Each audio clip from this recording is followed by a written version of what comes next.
ಇವತ್ತು ಏನು ಗಂಗಾಮಾಳಿಕಾ ದೇವಿಯ ಸನ್ನಿಧಾನದಲ್ಲಿ ಇಷ್ಟು ಸಂಖ್ಯೆಯಲ್ಲಿ ಸಂತೋಷ್ ಅಣ್ಣವರ ಅಭಿಮಾನಿಗಳು ಮತ್ತೆ ಅವರ ಕಾರ್ಯಕರ್ತರುಗಳು ಎಲ್ಲರೂ ಕೂಡ ನಾವೆಲ್ಲರೂ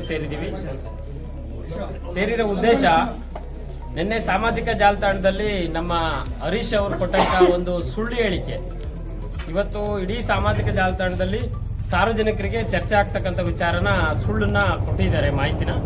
ಈ ವಿಚಾರವಾಗಿ ಅವರಿಗೆ ಪೂರ್ಣ ಮಾಹಿತಿ ಇಲ್ದಲೆ ಯಾರ್ದೋ ಪ್ರಚೋದನೆಗೊಳಗಾಗಿ ಒಂದು ಮಾಹಿತಿನ ನೀಡಿರ್ತಕ್ಕಂಥದ್ದು ಅವರು ತಪ್ಪು ಅಂತೇಳಿ ಈ ಸಂದರ್ಭದಲ್ಲಿ ಹೇಳ್ತಾ, ಯಾಕೆಂದ್ರೆ ಕಾರಣ ಈ ಅಮ್ಮನಟ್ಟಿ ಎರಡು ಗುಂಪುಗಳಾಗಿ ಏನು ಘರ್ಷಣೆ ಆಗ್ತಾ ಇತ್ತು. ಆ ಸಂದರ್ಭದಲ್ಲಿ ಅವರು ಗುಂಪಿನವರು ಹರೀಶ್ ಅಂಡ್ ಗುಂಪು ಸಂತೋಷ್ ಅಣ್ಣವ್ರ ಸಹಕಾರದೊಂದಿಗೆ ಜಾತ್ರೆ ಮಾಡಿದ್ರು. ಆದ್ರೆ ಅವತ್ತಿನ ಸಂದರ್ಭದಲ್ಲಿ ಅಜ್ಜಪ್ಪನವರು ಎಗೇನೆಸ್ಟ್ ಆಗಿ ಶಾಸಕರ ಪರ ಇದ್ರು ಅನ್ನೋ ಒಂದು ಕಾರಣಕ್ಕೆ ಅಜ್ಜಪ್ಪನವ್ರ ಮೇಲೆ ಗಲಾಟೆ ಆದ ನಂತರದಲ್ಲಿ ಎರಡೂ ಗುಂಪುಗಳ ಮೇಲೆ ಕೇಸ್ ದಾಖಲಾಯಿತು. ನಂತರ ಅಜ್ಜಪ್ಪನವರು ಮಾನಸಿಕವಾಗಿ ಶಾಸಕರ ಕೊಟ್ಟಂತ ನೋವಿತ್ತು, ಶಾಸಕರು ನನ್ನ ರಕ್ಷಣೆ ಮಾಡಕ್ಕಾಗ್ಲೇ ಇಲ್ಲ, ನನ್ನನ್ನು ಯಾವ ಕಷ್ಟ ಸಂದರ್ಭದಲ್ಲಿ ಉಳಿಸ್ಕೊಳಕ್ಕಾಗಲಿಲ್ಲ, ನಾನೊಬ್ಬ ಜವಾಬ್ದಾರಿ ಗ್ರಾಮ ಪಂಚಾಯತ್ ಅಧ್ಯಕ್ಷ ಸ್ಥಾನದಲ್ಲಿದ್ದೆ, ಈ ಸಮಸ್ಯೆನ ನಿಭಾಯಿಸಕ್ ಬರಲೇ ಇಲ್ಲ, ನನ್ನ ಜೊತೆಗೂಡಿ ಅಂತೇಳಿ ಅವ್ರಿಗೆ ಮನವರಿಕೆ ಆಗಿ ಎರಡೂ ಗುಂಪಿನವರು ಕೂಡ ಒಂದಾದ್ರು. ನಾವೆಲ್ಲರೂ ಕೂಡ ಖುಷಿ ಪಟ್ವಿ, ಎರಡೂ ಗುಂಪಿನವರು ಒಂದಾಗಿ ಇನ್ ಮುಂದೆ ಚೆನ್ನಾಗಿ ಹೋಗ್ತಾರೆ, ಬಾಳ್ತಾರೆ ಊರಲ್ಲಿ ಅಂತ. ಆ ಸಂದರ್ಭದಲ್ಲಿ ಜಾತ್ರೆನೂ ಆಯ್ತು. ಜಾತ್ರೆ ಆದ ನಂತರ ಹುಂಡಿ ಹೊಡಿಬೇಕು, ಹುಂಡಿನ ಎಣಿಕೆ ಕಾರ್ಯ ಆಗ್ಬೇಕು ಅಂತೇಳಿ ಚರ್ಚೆ ಆಗ್ತಾ ಇತ್ತು. ಅದು ಕಳೆದ 1 ತಿಂಗಳು 2 ತಿಂಗಳು ಲೇಟ್ ಆಯ್ತು.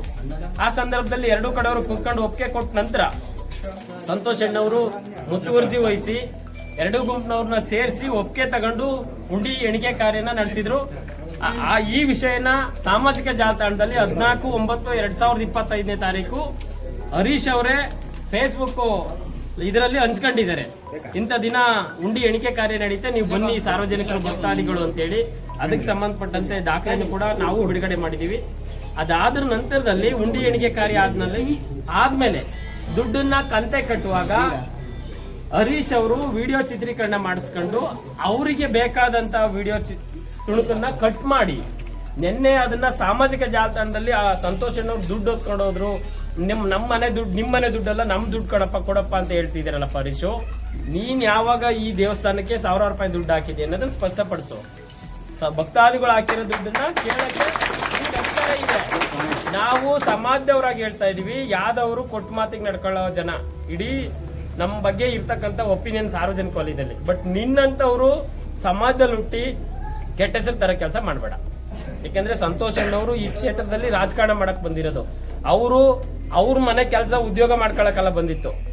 ನೀವು ಎರಡೂ ಕಡೆಯವ್ರು ಕರೆದು ಹುಂಡಿ ಎಣಿಕೆ ಕಾರ್ಯ ಮಾಡಿಸಿ ಎರಡೂ ಕಡೆಯವರು ದುಡ್ಡು ನಾನು ಇಟ್ಕೋಬೇಕು ಅನ್ನೋ ಗೊಂದಲ ಬಂದಾಗ ಸಂತೋಷ್ ಅಣ್ಣವರು ಸೂಕ್ತ ಭದ್ರತೆ ಹೊಂದಿಗೆ ಹಣವನ್ನ ಎರಡೂ ಕಡೆಯವ್ರ ಒಪ್ಪಿಗೆ ಮೇರೆಗೆ ತೆಗೆದುಕೊಂಡೋಗಿ ಆ ಜ್ಯುವೆಲರಿ ಮಾಲೀಕರ ಜೊತೆ ಮಾತನಾಡಿ 1,36,00,000 ದುಡ್ಡನ್ನ ಕೊಟ್ಟು 1 kg 200 ಗ್ರಾಂ ಬಂಗಾರನ ಬಿಸ್ಕೆಟ್ ತಂದು ಕೊಟ್ಟಿದ್ದಾರೆ ಅನ್ನೋದಕ್ಕೆ ನಾವು ಕೂಡ ಇದ್ವಿ ಅವತ್ತು.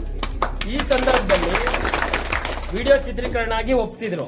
ಅದಾದ ನಂತರದಲ್ಲಿ 8 ಲಕ್ಷ ಟ್ರಸ್ಟ್ ಅಕೌಂಟಿಗೆ ಹಾಕಿದ್ರು ಅಂತ ಹೇಳಿ ಸತ್ಯ, ಅದು ಒಪ್ಕೊಂಡ್ರಿ. ಅವತ್ತು ನೀನು ಕೂಡ ಒಲ್ಲದ ಮನಸ್ಸಲ್ಲಿ ಕೂತಿದ್ದೆ, ನಾನು ನಿನ್ನನ್ನು ಅಬ್ಸರ್ವ್ ಮಾಡ್ತಾ ಇದ್ದೆ, ಒಲ್ಲದ ಮನಸ್ಸಲ್ಲಿ ಕೂತ್ಕೊಂಡು ಕೇಳ್ತಾ ಇದ್ದೆ. ಅವಾಗಲೇ ನಿನ್ನೊಳಗಡೆ ಜಲಸಿ ಇತ್ತು ಅನ್ನೋದನ್ನ ನಾನು ಕೂಡ ಕಣ್ಣಾರೆ ಕಂಡಿದ್ದೀನಿ. ಬಟ್ ಇದು ಒಳ್ಳೆ ಬೆಳವಣಿಗೆ ಅಲ್ಲ. ಅದಾದ ನಂತರದಲ್ಲಿ ಇವತ್ತು ಬೆಳಿಗ್ಗೆ ದುಮ್ಮೆನಹಳ್ಳಿ ಲೋಕಣ್ಣ, ನನ್ನ ಆತ್ಮೀಯ ಸ್ನೇಹಿತರು ಕೂಡ, ನಿನಗೂ ಕೂಡ ಸ್ನೇಹಿತರು ಹರೀಶ್ ಅವರೇ, ಲೋಕಣ್ಣ ಅವ್ರು ಮಾತನಾಡಿದ್ರು.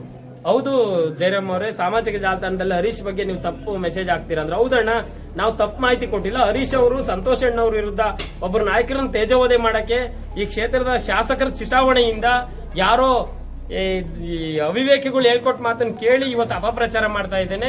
ಇದು ಒಳ್ಳೆ ಬೆಳವಣಿಗೆ ಅಲ್ಲ ಅಂತ ಹೇಳಿ ನಾವು ಅವ್ರನ್ನ ದೂರವಾಣಿ ಮುಖಾಂತರನೇ ಮಾತನಾಡಿದೆ. ಆ ಸಂದರ್ಭದಲ್ಲಿ ಲೋಕಣ್ಣ ಅವರು ಕೂಡ ಸತ್ಯನ ಒಪ್ಕೊಂಡ್ರು. ಹೌದು ಗೋಲ್ಡ್ ತಂದ್ಕೊಟ್ಟಿದ್ದಾರೆ, ಆದ್ರೆ ಲೋಕಣ್ಣ ಅವರ ಆಕ್ಷೇಪ ಇದ್ದಿತ್ತು ಒಂದೇ ಮಾತು, ಟ್ರಸ್ಟ್ ಅಕೌಂಟಿಗೆ ದುಡ್ಡು ಕೊಡಿ ಯಾಕೆ ಹಾಕಿದ್ರಿ ಅನ್ನೋ ವಿಚಾರ. ಬಟ್ ಟ್ರಸ್ಟ್ ಇಲ್ಲಿ ಮಾನ್ಯತೆ ಇದೆಯೋ ಮಾನ್ಯತೆ ಇಲ್ವಾ ಅನ್ನೋದನ್ನ ಸರ್ಟಿಫೈಡ್ ಮಾಡಬೇಕಾಗಿರೋದು ಕೋರ್ಟು, ಕಾನೂನು. ಇಲ್ಲಿ ಟ್ರಸ್ಟಿಗೆ ನಾವು ಬೆಲೆ ಕೊಡಬೇಕು ಬಿಡಬೇಕು ಅನ್ನೋದು ಈ ಊರಿನ ಗ್ರಾಮಸ್ಥರಿಗೆ ಕೇಳಲಿ. ಆದ್ರೆ ದೇವಸ್ಥಾನದ ಹುಂಡಿ ದುಡ್ಡು ಸಾರ್ವಜನಿಕರ ದುಡ್ಡು. ಈ ಸಾರ್ವಜನಿಕರ ದುಡ್ಡನ್ನ ದುರುಪಯೋಗ ಪಡಿಸಕ್ಕೆ ಹರೀಶ್ ಅಲ್ಲ, ನಿನ್ನಂತವ್ರು ಯಾರೇ ಬಂದ್ರು ಕೂಡ ಇಲ್ಲಿ ಸಾರ್ವಜನಿಕರು ಕೇಳ್ತೀವಿ. ನಾನು ಕೂಡ ಭಕ್ತನಾಗಿದ್ದೀನಿ, ನಾನು ಈ ತಾಯಿ ಸನ್ನಿಧಿಯಲ್ಲಿ ಈ ತಾಯಿಗೆ ಭಕ್ತನಾಗಿ ನಡ್ಕೊಳ್ತಾ ಇದ್ದೀನಿ. ನಿನ್ ದುಡ್ಡಲ್ಲ ಇದು, ಸಾರ್ವಜನಿಕರ ಮುಂದೆ ನೀನ್ ಹೇಗ್ ಲೆಕ್ಕ ಕೇಳ್ತಾ ಇದೀಯಾ, ಕೊಡ್ತಾ ಇದೀವಿ. ಸಂತೋಷ್ ಅಣ್ಣವ್ರು ಬಂದು ಕೊಟ್ಟಿದ್ದಾರೆ. ಇದನ್ನ ಮನಸಾಕ್ಷಿಯಿಂದ ಒಪ್ಪೋದನ್ನ ಮೊದಲು ಕಲಿ. ಈ ತರ ಇವತ್ತು ಏನು ಸಾರ್ವಜನಿಕವಾಗಿ ಅಪಪ್ರಚಾರ ಮಾಡ್ತಾ ಇದೆಯಲ್ಲ, ಇದ್ರ ಬಗ್ಗೆ ಕೂಡಲೇ ನೀನು ಕ್ಷಮೆ ಯಾಚಿಸಬೇಕು. ಇಲ್ಲದೆ ಹೋದ್ರೆ ಕೂಡಲೇ ನಮ್ಮ ನಾಯಕರಿಗೆ ನಾವು ಆಗ್ರಹಿಸ್ತಿರೋದಿಷ್ಟೇ, ಅವ್ರ ವಿರುದ್ಧ ಮಾನನಷ್ಟ ಮೊಕದ್ದಮೆ ದಾಖಲು ಮಾಡಿ ಇಂಥ ಕಿಡಿಗೇಡಿಗಳನ್ನ ಗಡಿಪಾರು ಮಾಡಿಸ್ಬೇಕು. ಈ ತಾಲೂಕಲ್ಲಿ ಇದ್ದಾರೆ, ಯಾರಾದ್ರೂ ಈ ಊರಲ್ಲಿ ನೆಮ್ಮದಿ ಹಾಳು ಮಾಡ್ತಾರೆ ಅಂದ್ರೆ ಇಂಥ ಸಣ್ಣ ಮನಸ್ಥಿತಿ ಅವರು. ಕೂಡಲೇ ಇಲ್ಲಿ ಕಾನೂನು ಸುವ್ಯವಸ್ಥೆ ಭಂಗ ಇರ್ಲಿಲ್ಲ, ಆದ್ರೆ ಭಂಗ ತರ್ತಕ್ಕಂಥದ್ದು ಇವ್ರು ತೀಟೆ ತೀರ್ಸ್ಕೊಳಕ್ಕೆ. ಏನ್ ನಿಮ್ ಸ್ವಾರ್ಥದ ಬುದ್ಧಿ ಇದೆಯಲ್ಲ, ಇದನ್ನ ಮೊದಲು ಬಿಟ್ಟು ಮನುಷ್ಯತ್ವದಿಂದ ಯೋಚನೆ ಮಾಡಿ ಮಾತನಾಡಕ್ಕಲ್ಲಿ. ರಾಜಕಾರಣ ಮಾಡೋದಾದ್ರೆ ನೀನು ಮಾಡು, ಇನ್ನೊಬ್ರು ಮಾಡ್ಲಿ, ಅದಕ್ಕೆ ನಾವು ಮುಕ್ತವಾಗಿ ಅವಕಾಶ ಇದೆ, ನಾವು ಕೂಡ ಬೇಕಾದವ್ರ ಪರವಾಗಿ ನಿಲ್ಲೋಣ. ಆದ್ರೆ ನೀನ್ ಇಂತ ಏಡಿ ಕೆಲಸ ಮಾಡಿ ಓಡೋಗೋದು, ಹೇಳಿಕೆ ಕೊಟ್ಟು ಪಲಾಯನ ಮಾಡಿ ಇವತ್ತು ಸಾರ್ವಜನಿಕ ವಲಯದಲ್ಲಿ ಗೊಂದಲ ಸೃಷ್ಟಿ ಮಾಡಿ ಊರನ್ನ ನೆಮ್ಮದಿ ಹಾಳು ಮಾಡ್ತಕ್ಕಂಥ ಕೆಲಸನ ದಯಮಾಡಿ ಮಾಡಬೇಡ. ನೀನ್ ಮಾಡಿರೋ ಈ ಕೊಟ್ಟಿರೋ ಹೇಳಿಕೆನ ವಾಪಸ್ ತೆಗೆಯೋದ್ರ ಜೊತೆಗೆ ನಮ್ಮ ನಾಯಕರಿಗೆ ಕೇಳೋದು ಮತ್ತೊಮ್ಮೆ ಇವ್ರ ವಿರುದ್ಧ ಮಾನನಷ್ಟ ಮೊಕದ್ದಮೆ ಹಾಕ್ಬೇಕು ಅಂತೇಳಿ ಈ ಸಂದರ್ಭದಲ್ಲಿ ನಾನು ಆಗ್ರಹಿಸಿ